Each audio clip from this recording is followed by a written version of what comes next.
Bagong Pilipinas, bagong mukha. Ano na? Ikot-ikot na.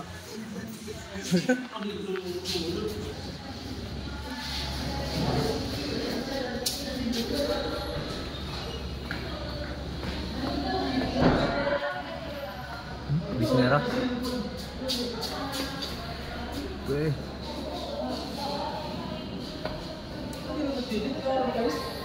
Ha? Ibawal ko nung mailing.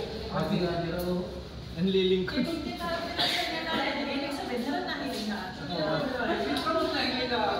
Ay, kita paghiling. Kita lang kita.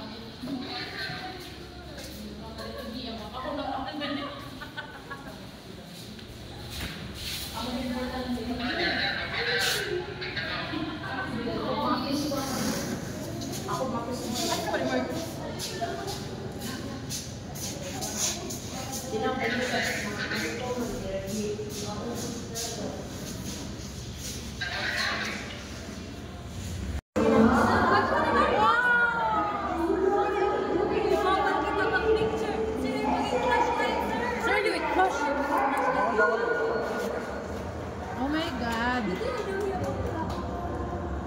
Wala, medyo manira, oo. Kailangan kumatok daw ada kita.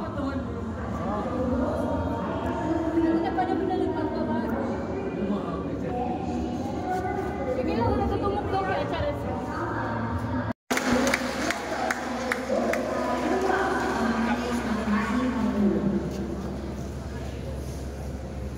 Hinahayaan po natin si Vice Governor Guerrero Calema III upang samahan ang ating Pangulo. Para sa bayan ng Bulawang Pilihan, ating tawagin sina Narcisa Rivero, Mario Relia Abalinia, Lemar Joseph Del Muro at Bulawang Mayor Andre Oliva.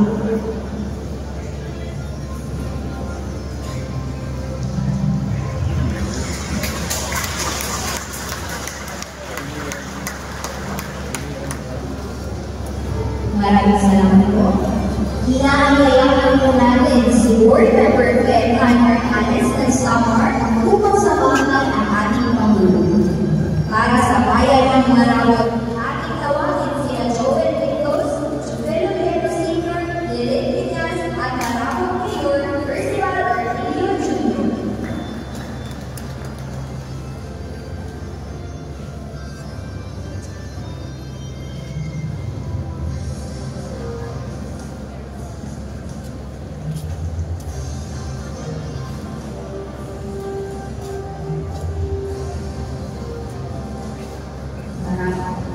Maraming salamat po. Hinahayaan po natin si Governor Carlos Jericho Petilla ng probinsya ng Leyte upang samahan ang ating Pangulo. Para sa bayan ng Tawag-Tawag.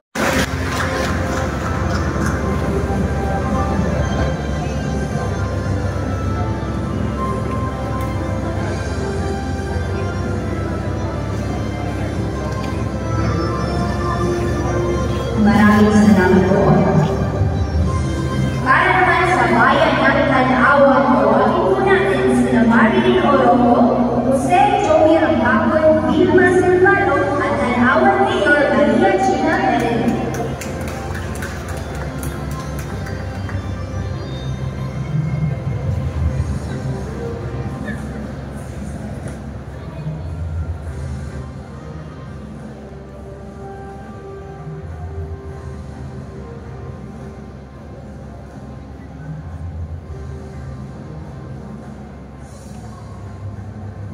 Maraming salamat po.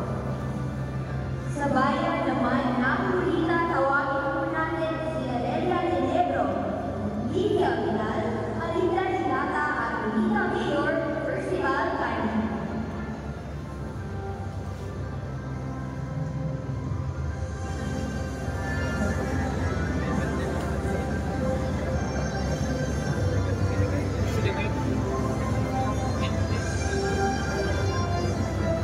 Maraming salamat po. Para sa bayan ng Dagami, tawagin po natin sina Nora Adonis, Jo Marie Tenimbal, Yolanda Camyo at Dagami Mayor Angelita Mendoza.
Murawin, tawagin po natin sina Angeles Alma, Elvira Figueroa, Ruth Serafin at Murawin Mayor Juanito Enoveor.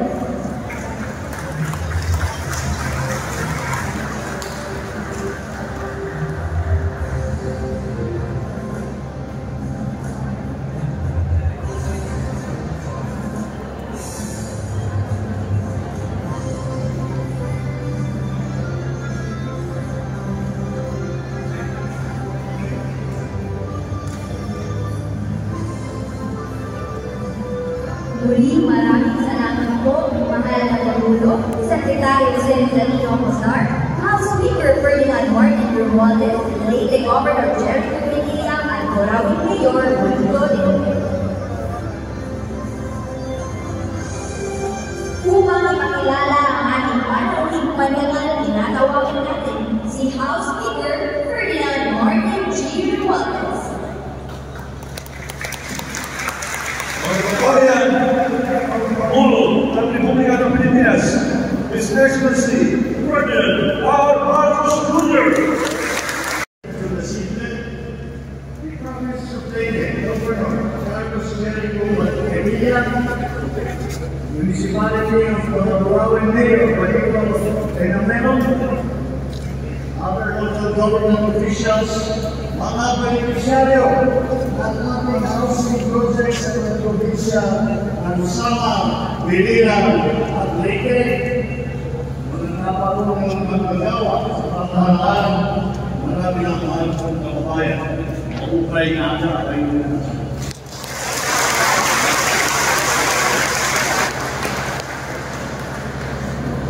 lumampas na ang isang dekada na nakalipas mula ang masaksihan ng buong mundo ang tibay at pagkakaisang pinangmalas ng sambayan ng Pilipino. Itinuturing na isa sa pinakamalakas na bagyo na tumama sa buong mundo. Ang Yolanda ay nagkiwan ng pinsala sa infrastruktura at kabuhayan at umili-uli ng buhay. Sa kabila ng mga pagsusubok natin na kalikasan, ipinakita natin ang angkin ng lakas ng pananampalataya at dedikasyon na malagpasan ang bawat hamon. Sa agapay ng sambayang Pilipino, patuloy ang pamahalaan sa pagsisikap na gawing mas handa at mas ligtas. Hindi naman dito sa Region 8, hindi sa buong Pilipinas.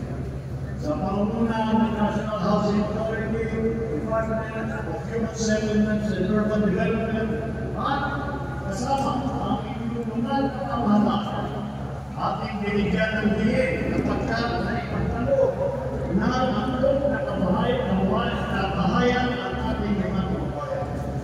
Nagpatayo tayo ng mga bahay na matibay at kayang siguruhin ligtas ating pamilya sa gitna ng mga hamon ng kalikasan. Dahalay tayo sa disaster resilient housing design na masusing sinagawa ng National Housing Authority. Ibig kong sabihin ito, ang ating mga pabahay ay kaya na labanan ng malakas na hangin at lindol. Ngayon, inihahandog namin ang mahigit ng proyekto at limandang bahagi ng mga proyektong matatapos na sa Leyte, sa Samar at sa Biliran. Mula rito, mahigit 1,000 bahay ang naipamahagi na sa ating mga beneficiary. Dito sa Leyte, maaari na kayong manirahan sa mga babae sa Cool Spring Residence, sa Riverside Community Residence, sa Mount Eagle Field Subdivision, sa Cooperative Village, Nagapit Field, at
isusunod sa NHA, naasahan ko na kalamaligin pa ninyo magtukas at maggamit ng mga disenyo ng pabahay na mas matibay pa mas angkot sa pagbabag ng klima at hapon ng panahon. Kaugnay dito, tuloy-tuloy ang ating pagsulong ng mga hakbang at nabawasan ang eksalang musik ng mga kalamitan. Meron pong flood mitigation project dito sa Litre. Ito po yung Litre Direct Embankment Project na mabigyan ng proteksyon laban sa malakas na alon ang mga komunidad na malapit sa dagat. Lagpas sa kalahati na ang nagawa sa proyekto ito. Hanggang po sana na sa lalong madaling panahon ay matapos na rin ito ng DPWH, o Department of Public Works and Highways. Sa buong bansa, ating binibigyan pansin ang pagsisiguro na lahat ng flood control projects ay biyakin natin ng maayos ang disenyo upang mapayanan ang dumadalas ng kapagdaan ng ating pagbabago. Kahapon naman, kausap namin ang kalihim ng DPWH upang isisigin ang kanilang mga punto at proyekto. Tiyakin nila lahat nito, lalong-lalo na ang mga proyekto na makakatulong sa pagharap ng mga kalamidad ay may sasagawa ng maayos na plano at takdang oras. Noong nakaraang taon, napabilang ang ating bansa sa Loss and Damage Fund Board. Bigyan na sa katulad ito, Loss and Damage Fund Board. Dahil ang sinasabi ng mga developing country ay sinasabi natin sa mga developing country, kaya nagkaroon ng climate change, kaya naghihirap, kaya tinatapakunin ng bagyo na napakalakas, ay dahil sa kanyang industriya na ginawa ninyo sa ilang taon. Kaya tayo sa dahil ay kumayag naman, kumayag naman sa sinabi, alam naman nila, dapat nilang bigyan ng tulong ang mga tinatamaan ng kalamidad dahil sa kanilang industriya.